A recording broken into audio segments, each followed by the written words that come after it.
tinatawag na usok na bumalot sa palibot ng bulkan ang hindi napansin ng marami. Nagkaroon na pala ng lava fountain o yung pagbulwak ng lava mula sa crater ng bulkan. As of 5 a.m. kanina, for the past 24 hours, nagkapag-record po ang Mayan Volcano Monitoring Network ng 32 na volcanic earthquakes. Kasama po dito yung 25 na volcanic tremors.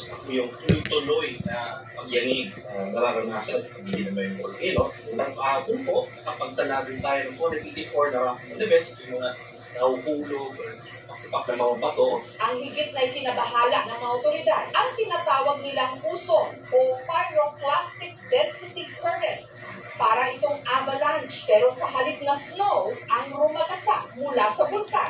Mainit na abo, bato at nakalalasong gas.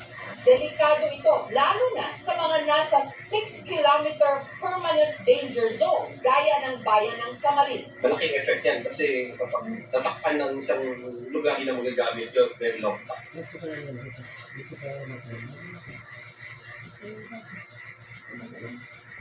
Sira ulo ka talaga eh, no? Diba? Ha? Diba?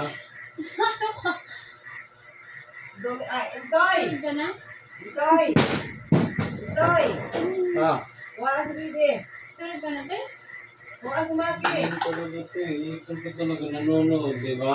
Kuha ka sa maki. Bakit? Ikaw din. Asan pagper mo? Inis ka. Tutulog na dun sa bilat. Tiga. Ta. Bakit? Meron na rin?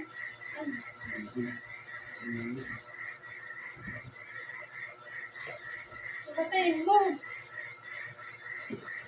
Inis yung tao.